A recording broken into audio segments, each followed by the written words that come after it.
Enquête donc sur la satisfaction des visiteurs.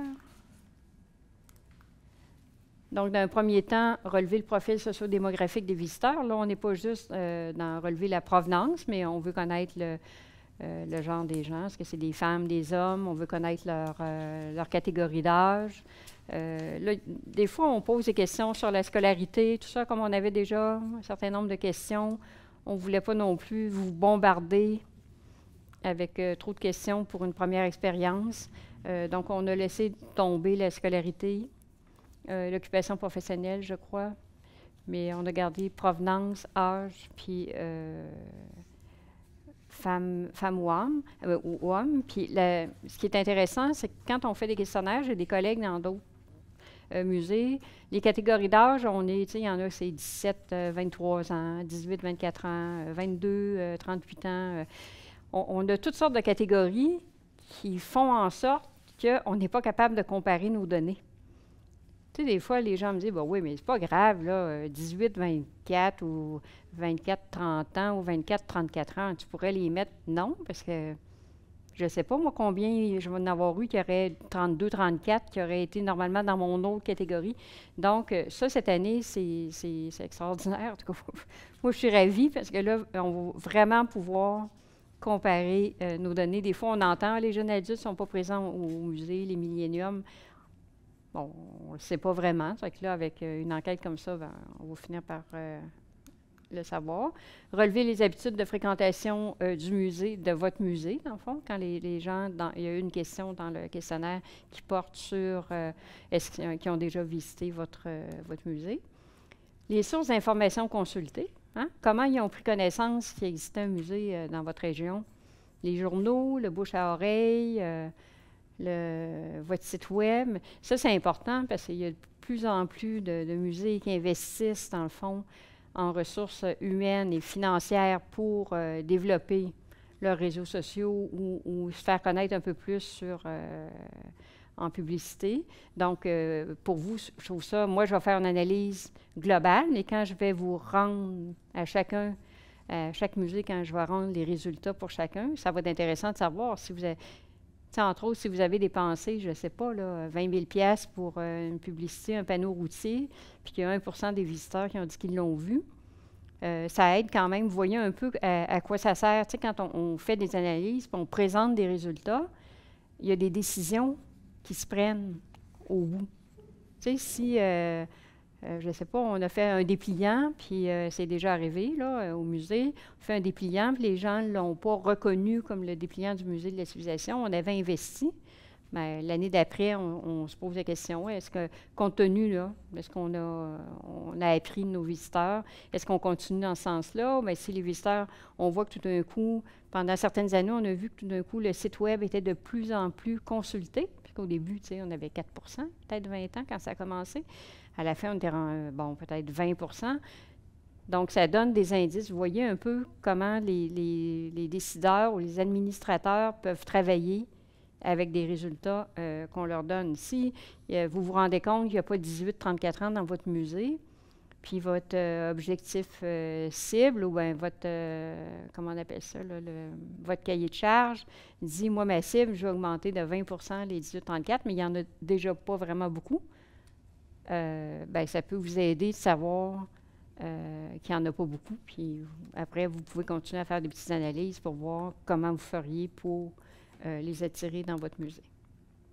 Relever l'influence du musée sur la venue dans la région, ça c'est intéressant. Ça, c'est des questions qu'on pose pour mesurer souvent l'impact touristique d'une expo. Donc, est-ce qu'on leur demande, par exemple, est-ce que les gens sont venus, par exemple, à Sept-Îles pour visiter votre musée ou en partie pour visiter votre musée ou non, votre musée n'a pas compté, mais finalement, j'ai pris connaissance qu'il y avait ce musée-là, puis ça m'a tenté d'y aller. Donc, ça aussi, pour des représentations un peu politiques avec l'Office du tourisme, c'est une question qui est extrêmement intéressante. Donc, le taux de satisfaction, on a appelé ça quand même un peu une enquête de satisfaction. Donc, une enquête de satisfaction à la fois sur les activités, les expos, les visites commentées, les outils d'accompagnement que vous offrez ou l'accueil. L'accueil, c'est important. On le sait que un mauvais accueil au musée ou une odeur qui se dégage, je ne sais pas, on est en train de sabler un plancher. C'est des aspects périphériques qui sont des irritants pour les visiteurs. Donc, le taux de satisfaction générale peut être souvent lié non pas à nos produits, mais à des aspects comme ça auxquels on ne pense pas. Donc, c'est quand même important de le savoir. Donc, on rentre dans la méthode. Qui interroger?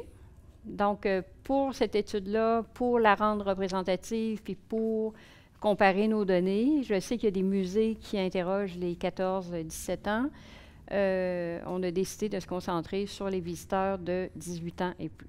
Dans ce cas-là, il y a certains musées, je sais, qui interrogent. Ils pourront me transmettre un message où on avisera. Ils peuvent continuer à prendre les 14-17 ans.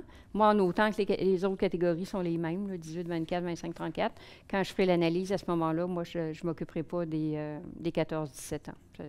Donc, ce n'est pas un problème. Les employés, évidemment, sont exclus. Les groupes organisés, les accompagnateurs de camp de jour aussi.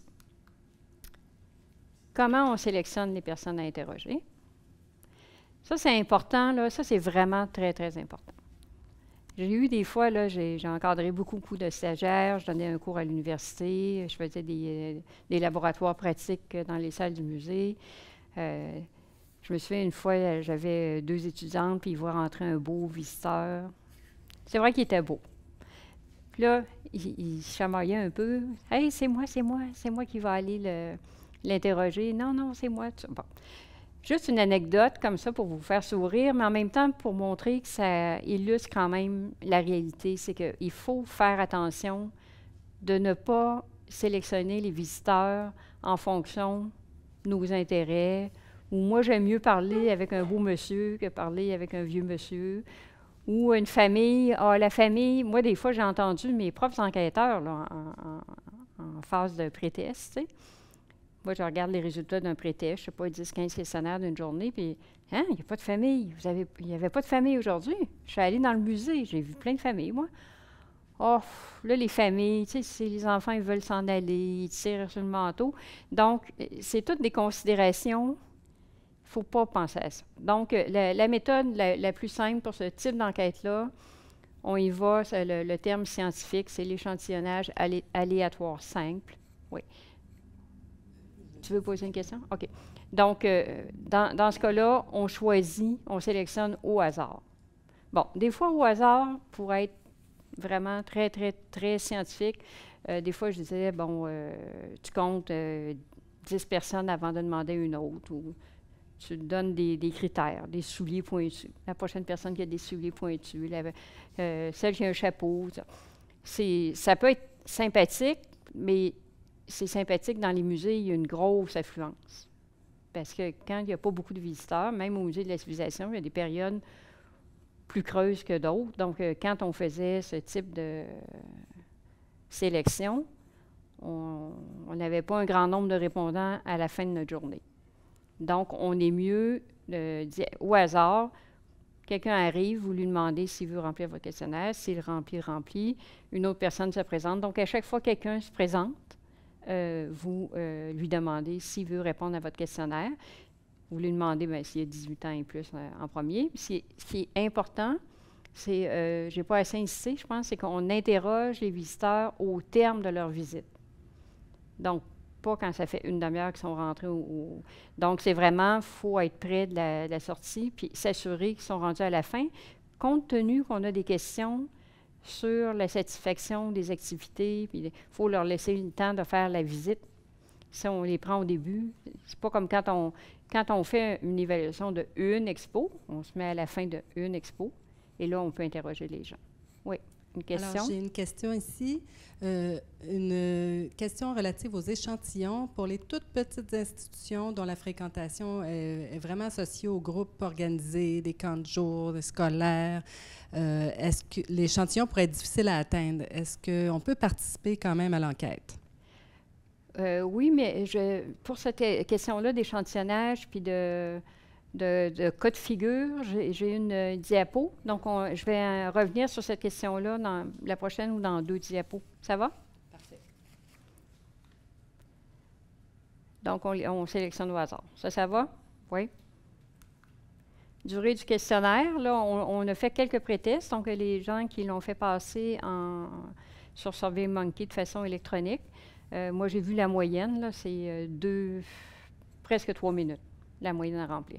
Donc, c'est vraiment pas très long. On verra tantôt quand les visiteurs disent c'est trop long, on verra comment on peut détourner un peu cette idée-là.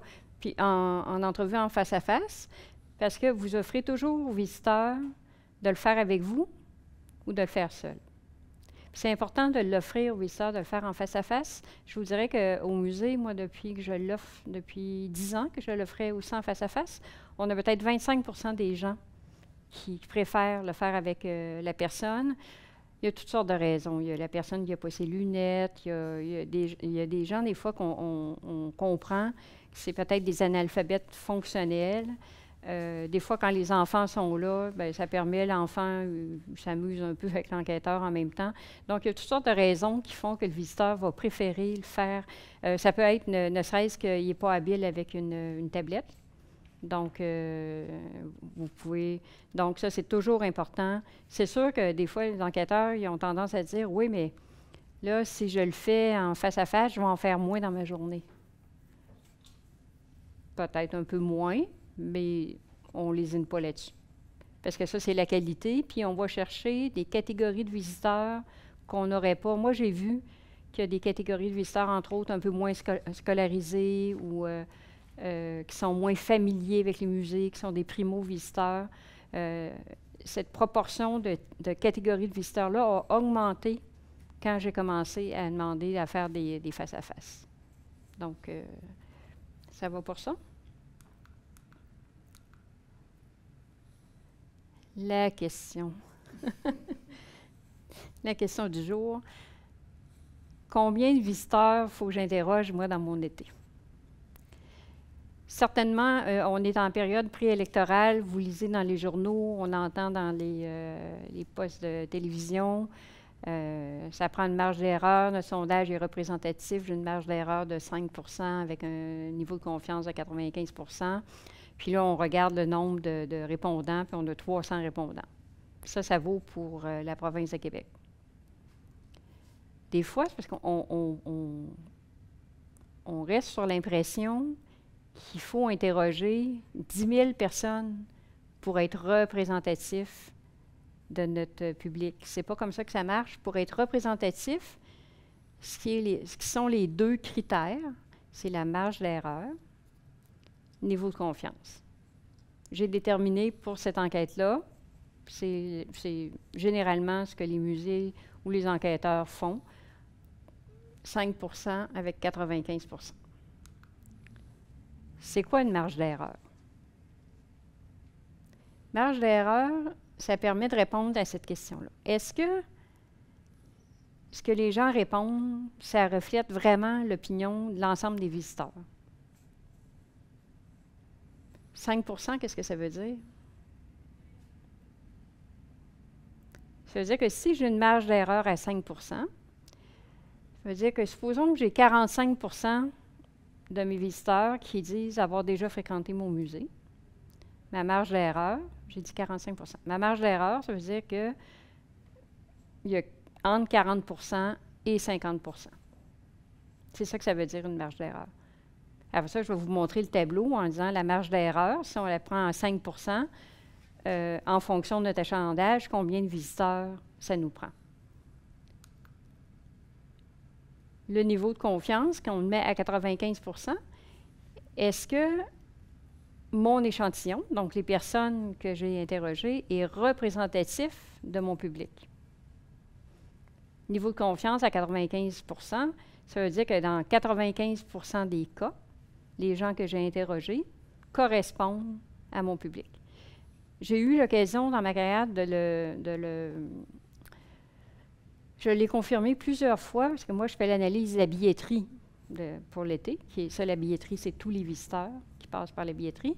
Et j'ai comparé mes résultats d'enquête, où là, j'ai une sélection de visiteurs. Et il n'y a pas beaucoup, j'arrive à peu près à ça. Je n'ai pas beaucoup de différence entre mon enquête, disons sur les provenances ou sur les groupes d'âge, avec les résultats qui me sont fournis par la billetterie. Puis ça, je ne veux pas, mais ça fonctionne dans les études. Donc, le nombre de personnes à interroger, compte tenu de ce que je viens de vous dire. Quelqu'un qui a 500 visiteurs, pour avoir une marge d'erreur de 5 % avec son niveau de confiance de 95 %, aurait besoin, dans son été, d'interroger 218 personnes. Quelqu'un dont l'achalandage de musée a un achalandage de 1000 visiteurs, 278 personnes. 10 000 visiteurs, 370 personnes. 100 000 visiteurs ou infini, 400. C'est sûr que dans certains musées, comme moi, au Musée de la civilisation, il y a beaucoup de monde. Je fais 1000 répondants, parce que je fais toutes sortes de croisements après avec les visiteurs. Mais ça, on aurait notre niveau, on aurait notre marge d'erreur puis notre niveau de confiance. Vous pouvez trouver que 218 sur 500, ça fait beaucoup. Tu sais, tu dis, une institution qui aurait 300 répondants, il faudrait quasiment qu'ils fassent 250 questionnaires. Parce que moins tu as de monde, plus ça te prend du monde pour que ta marge d'erreur soit respectable. Quelqu'un qui est un petit musée, pour répondre à la question qu'on avait tout à l'heure, comme on peut lire dans les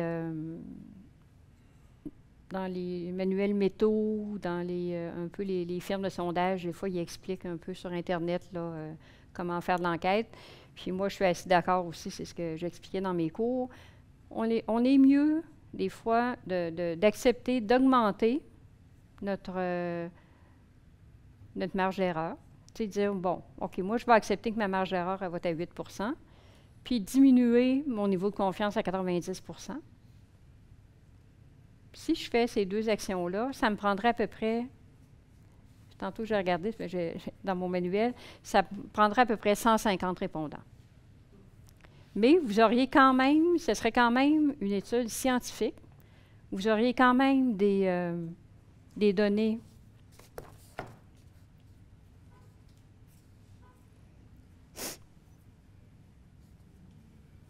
c'est ça. 150 répondants pour une marge d'erreur à 6,7 % avec 90 % de niveau de confiance. Donc, ça, est-ce que vous comprenez bien le principe? Puis, quand on explique comment, donc, quelqu'un qui a une petite institution, mais qui arrive, c'est sûr que quelqu'un qui a 300 visiteurs dans son été, l'idéal, vous allez voir tantôt, on a un plan d'échantillonnage, l'idéal pour ce musée-là serait de vraiment essayer d'intercepter tout le monde. C'est sûr qu'il va y avoir des refus, mais idéalement, en principe, il devrait intercepter tout le monde. Ça devrait être faisable, parce que comme il n'y a pas beaucoup de monde, il y a un avantage à ne pas avoir beaucoup de monde. C'est plus facile d'intercepter tout le monde que s'il y a beaucoup de monde. Donc, on peut tourner en avantage un achalandage qui est plus mince. Fait que là, je vais retourner... Excusez-moi. Là. Je voudrais juste répondre à une interrogation qu'on a eue en ligne. En fait, si les gens ont des questions sur leur échantillonnage, c'est mieux de nous envoyer ça par courriel. On va pouvoir vous envoyer des réponses complètes là-dessus plutôt que juste en ligne comme ça aujourd'hui. Donc là, tout à l'heure, la marge d'erreur à 8 % c'était pour 150 visiteurs, c'est ça? Oui. Mais si vous avez d'autres questions sur l'échantillonnage, envoyez-nous par courriel toutes vos questions.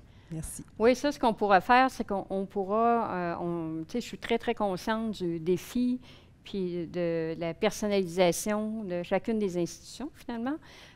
Donc, si vraiment vous n'êtes pas certain, vous pouvez essayer même d'essayer d'imaginer qu'est-ce que pourrait être votre marge d'erreur puis votre niveau de confiance, voir si, faire comme un petit examen, voir si vous comprenez bien, puis nous le retourner pour qu'on voit avec vous si c'est valide scientifiquement. Parce que tant qu'à le faire, on est aussi bien de le faire pour dire méthodologiquement, c'est scientifique, c'est des vrais résultats qu'on partage. Hein? Je pense que... Donc, le calendrier, la durée, on a mis 1er juillet au 2 septembre. Donc, un premier cas de figure ici qui nous avait été qui a attiré notre attention dernièrement. Le musée fermé le 1er juillet, donc qui était une journée prévue pour l'enquête. Que faire? Dans ce cas-là, comme il n'y a pas d'enquête le 8 juillet, moi, j'aime mieux, les journées ont été choisies pour être représentatives des types de visiteurs qui se présentent la fin de semaine, la semaine. C'est important, ça. Donc, quand on change de journée, s'assurer de prendre la même. C'est que dans le cas du 1er juillet, j'ai regardé sur le calendrier d'enquête, on ne demandait pas de faire d'enquête le 8. Donc, moi, j'interchange le dimanche le 1er pour le dimanche le 8. Puis la date, vous n'êtes même pas dans le cas des... vous allez le mettre dans votre calendrier, mais SurveyMonkey, l'avantage du logiciel, dans le fond, c'est qu'on sait exactement les dates à laquelle les gens répondent. Donc, si vous oubliez de mettre la date dans ce type d'enquête-là, n'oubliez pas la date dans l'enquête de provenance avec les grilles Excel, mais ici, c'est moins grave si vous oubliez parce qu'on a l'information quand on va sur SurveyMonkey. Si vous ne pouvez pas réaliser l'enquête lors d'une journée prévue au calendrier, ça peut arriver, hein? Un enquêteur qui devait être là est malade, je ne sais pas, il y a un dégât d'eau, il y a un manque d'électricité, il y a toutes sortes de cas de figure là, qui peuvent arriver dans une année. À ce moment-là, je vous demande de choisir une journée qui est similaire, soit une journée de semaine ou une journée de fin de semaine. Pour avoir, parce que ça, dites-vous que c'est hyper important, là, de semaine, fin de semaine, pour nous autres, c'est pas la même chose. Parce que la semaine, on a l'été, la semaine, on a les visiteurs touristes plus. La fin de semaine, on peut aller recruter des locaux puis des touristes. Donc, c'est vraiment important de vous en tenir à... Ça va pour ça. Nombre de jours d'enquête. Donc, on a mis 28 au rythme de 4 heures par jour. Esther me disait des fois, pourquoi on ne ferait pas toute la journée? Toute la journée pour des enquêteurs, c'est peut-être un peu fatigant. Puis, comme on fait l'enquête, on interroge les gens à la fin de leur visite. Je ne peux pas commencer, si mon musée ouvre à 10 heures, je ne peux pas commencer à faire mon enquête à 10 heures le matin. Ils n'auront pas visité. Si c'est un musée qui a 3-4 salles d'expo et plus, on ne commence pas vraiment avant 11h30, si on veut qu'ils aient terminé leur visite. Les musées, qui ont des installations plus petites, peut-être une salle, ils pourraient commencer eux autres 3/4 d'heure, 1 heure. Vous voyez, ça va être au cas par cas, un peu en fonction de vos propres réalités. Si vous avez des doutes, pareil, vous envoyez un courriel. Jour de collecte, donc on va le voir la grille après. Les heures de collecte, là, on a mis des plages horaires.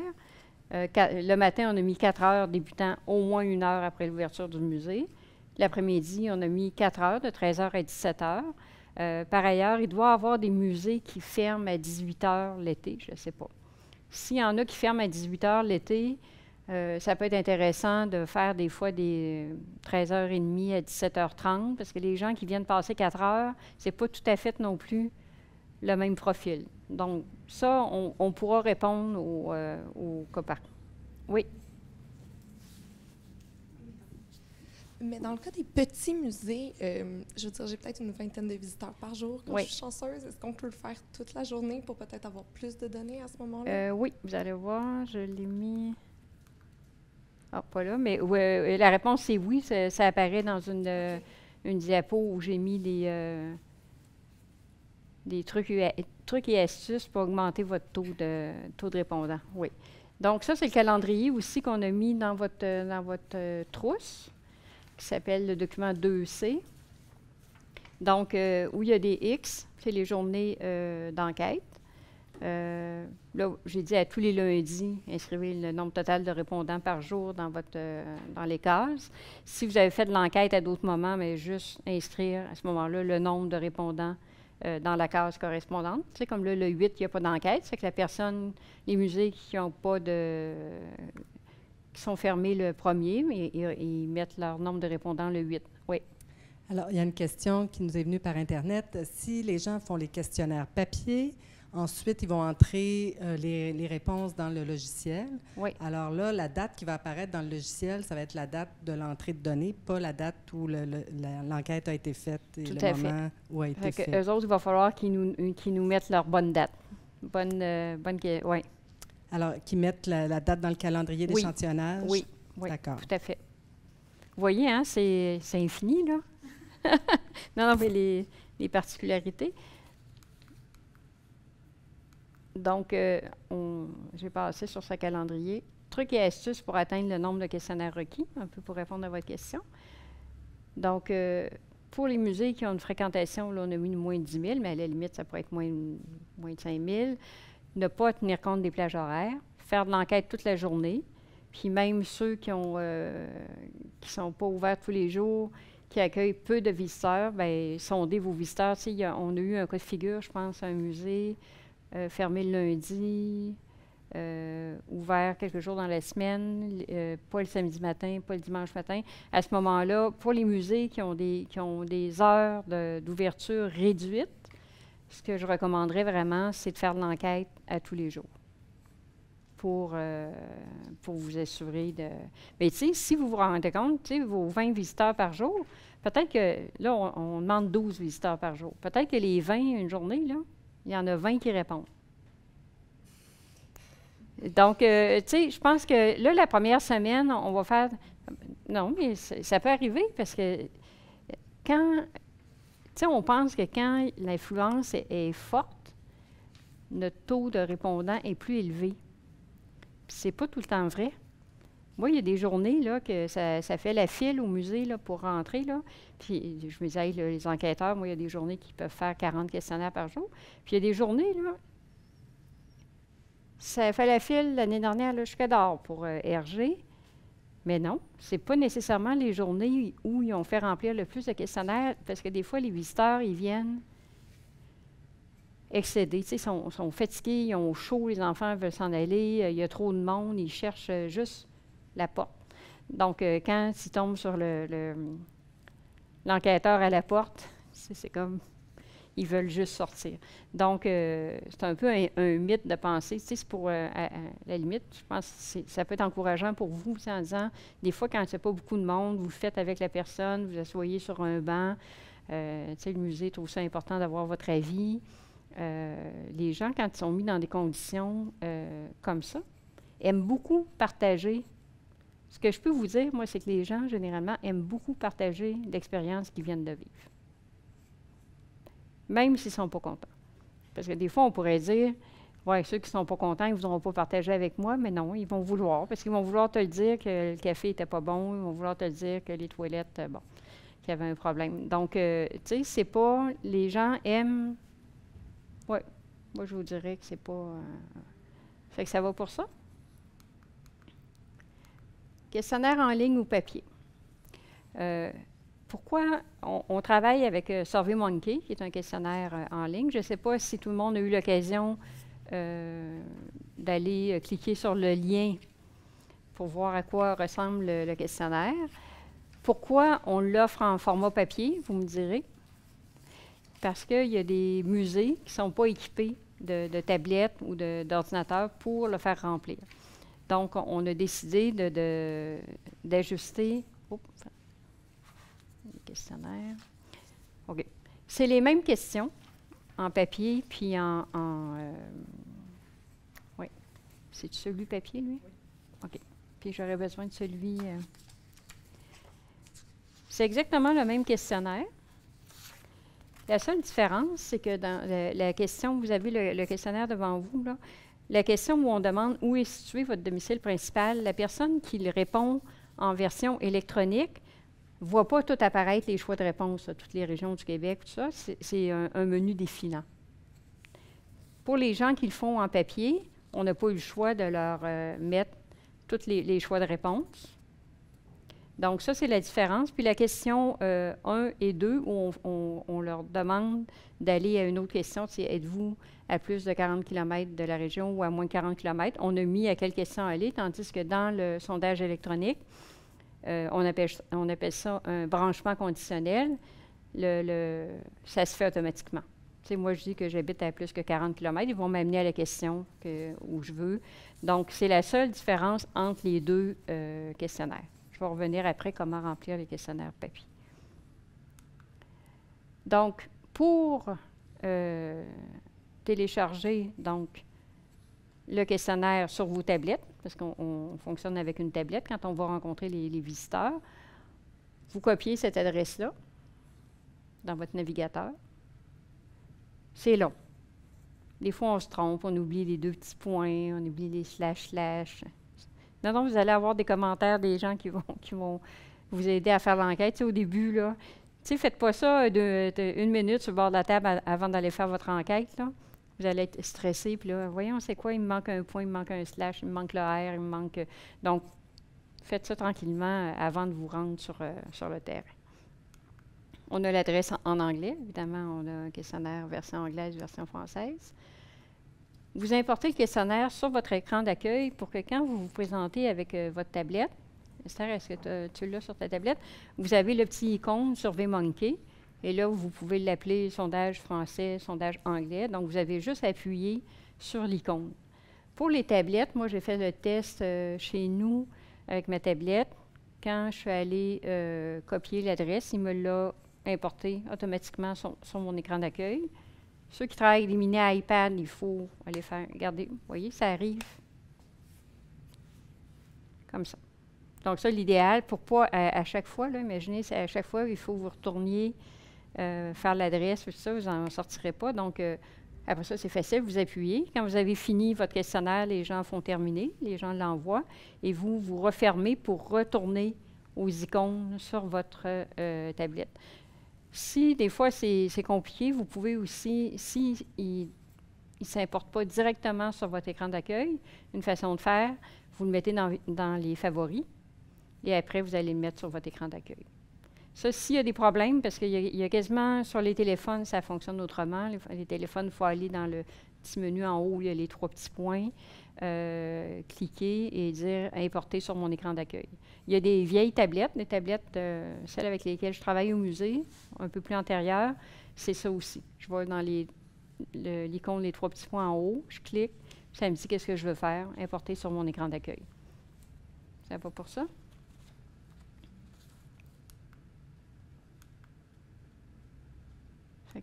J'ai tout dit ça. Donc, la procédure pour les questionnaires papier. Bon, pour ne pas gaspiller trop de papier, je vous dirais, parce que j'ai travaillé jusqu'en 2012, je travaillais avec du papier moi aussi. Donc, j'y allais un peu par semaine ou 2 semaines pour vous assurer d'avoir... Ce qui serait dommage, des fois, là, vous avez du monde, puis là, vous n'avez plus de photocopies, puis là, il n'y a plus personne qui peut vous aider à faire des photocopies. Ça fait que faites-en quand même une petite réserve pour en avoir avec vous.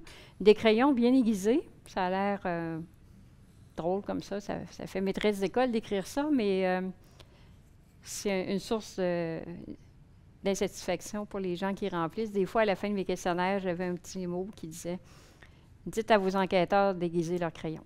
Donc, c'est par expérience que je l'ai mis. C'est pas de la mauvaise volonté quand on donnait des crayons, mais tu sais, à la fin d'une journée, des fois. Donc, ça, c'est important. Remettez la version française où, donc, vous avez les 2 documents aussi en papier, en anglais puis en français. Important d'offrir. Puis, ce qui est surtout important, c'est quand vous allez, parce que les gens qui vont travailler en questionnaire papier, ce qu'on vous demande, c'est vous faites peut-être une fois par semaine. C'est pas très long. Ça prend, j'ai fait des tests, c'est 1 minute et demie par questionnaire. Prenez le questionnaire rempli par une personne, vous rentrez sur le questionnaire, puis là, vous mettez ses réponses. Terminé. Puis là, vous en faites un autre.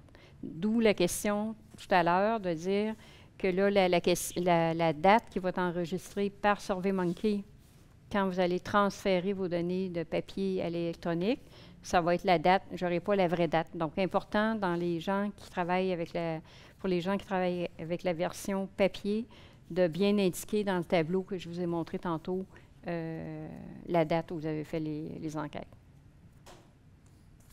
Ça va pour ça? Donc, ça, c'est ça. C'est comme, c'est 1 minute et demie. J'en ai fait quelques-uns. J'ai fait des tests moi-même.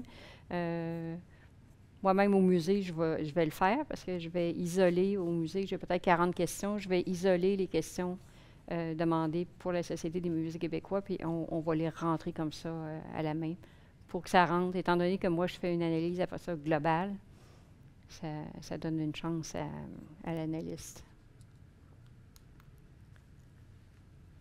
Donc, c'est pareil, vous allez copier l'adresse pour remplir le questionnaire. Oui. Alors, je voudrais juste ajouter qu'on va laisser justement les gens se mettre à l'aise avec les outils et tout ça, et que le 30 juin, on va effacer toutes les réponses des collecteurs. On va faire, comme ça, le 1er juillet, on va partir à nouveau avec des super, c'est encore moins compliqué. C'est que si vous voulez vous amuser, mais moi, je le recommande vivement, là, vous le faites. Faites celui en anglais, faites celui en français. Comme il y a des branchements conditionnels, faites celui où vous êtes à moins de 40 km, faites celui où vous êtes à plus de 40 km. Pour nous aussi, ça va être une façon, là, on le fait plusieurs personnes, on sait que tout fonctionne, là. Faites-en un en papier, essayez de le rentrer, faites toutes les possibilités. Les personnes que vous allez déléguer pour contacter les visiteurs, là, pour solliciter les visiteurs, faites le sondage, demandez-leur, faites-leur passer comme si c'était un visiteur. Faites-le en face à face avec cette personne-là. Demandez à cette personne-là si c'est quelqu'un qui ne connaît pas beaucoup le musée. Moi, je paye tout le temps 1 heure et demie. Va dans l'expo, va voir les nouveautés dans le musée pour être en mesure de comprendre ce que le visiteur lui dit. Si le visiteur dit quelque chose, puis la personne qui enquête, ben, elle ne sait pas, mais des fois, ça peut arriver qu'on fait des relances, c'est une question ouverte, puis la personne... moi, des fois, j'analyse, mais je ne comprends pas pourquoi la personne, je ne sais pas. Donc, ça, c'est important là, de prendre le temps de faire une petite formation. Important de respecter la langue. Ça, j'avais eu une réponse. Si quelqu'un m'a répondu en anglais, est-ce que je suis obligée d'aller verser ces questions, ces réponses dans la version anglaise SurveyMonkey, ou je peux le faire en français? Tant qu'à être en français, là, on va filer en français. Non, c'est important parce qu'en même temps, bien, nous, on va connaître la proportion des visiteurs qui ont répondu en anglais puis en français. Donc, important de respecter la langue. Ça, on avait eu, quand on a fait le pré-test, pour les questions 10 et 11, les autres questions, je pense qu'il n'y a pas de problème. On a fait les pré-tests, c'est quoi votre âge, votre provenance, je pense qu'il n'y avait aucun problème. Cette question-là, où il y a des choix de réponses qui ne s'appliquent pas à tous les musées. Hein? Il peut arriver qu'il y a des musées qui n'ont pas de visite commentée, il peut arriver qu'il y a des musées qui n'ont pas d'outils d'accompagnement. On l'a quand même laissé pour tout le monde, comme c'est une enquête générale pour les musées du Québec, on l'a laissé. Donc, la façon de faire pour les gens qui n'auraient pas d'activité commentée ou qui n'auraient pas d'animation, à ce moment-là, le choix de réponse, c'est ne s'applique pas. Donc, ne s'applique pas va dire soit que l'activité va signifier que l'activité n'est pas offerte ou n'était pas offerte cette journée-là. À ce moment-là. Et les taux de satisfaction, évidemment, je vais revoir les taux de satisfaction en fonction de... Dans ce temps-là, ce qu'on fait, on enlève toutes les ne s'applique pas, puis on revoit les taux de satisfaction. Parce que là, si j'avais... je n'ai pas regardé 4... Sur 6, il y en a 4 qui disent que ça ne s'applique pas. J'ai regardé comment mes satisfaits, peu satisfaits sont normalement, le pourcentage, c'est 50 là, c'est pas. Donc, moi, je refais une procédure pour refaire. Je me trouve à enlever, dans le fond, ne s'applique pas pour vraiment calculer le taux de satisfaction auprès des gens qui ont fait l'activité, parce que sinon, on se tirerait dans le pied. Là, 150 personnes n'ont pas fait l'activité, puis, tu sais, eux autres, je leur mets un taux de satisfaction. Donc, vous comprenez le principe. Pour la question 11, c'est une question sur l'accueil, la courtoisie du personnel. C'est un peu la même chose. Bon, pour l'accueil, courtoisie du personnel, je pense que la plupart des choix de réponse de la question 11 concernent tous les musées. Il y a peut-être juste l'aire de restauration qui peut-être ne s'appliquerait pas dans certains cas. Ça, c'est important que vous compreniez bien aussi le questionnaire, vous l'expliquez bien aux personnes qui vont le faire passer. Parce que quand on met des « ne s'applique pas », des fois, les visiteurs ils ont de la difficulté à comprendre. Ils viennent nous porter leur sondage, puis ils disent Bien, ils n'avaient pas de visite commentée, ou ils n'avaient pas. Puis, tu sais, les questions sont obligatoires, sauf la dernière, donc ils ne sont pas capables de transmettre leur questionnaire. Alors, dans ce temps-là, ils viennent vous voir, puis là, c'est de revoir avec eux, puis dire oui, ici, on va mettre ne s'applique pas. Ça, c'est le genre de questions que vous risquez d'avoir une partie de l'été sur ces questions-là.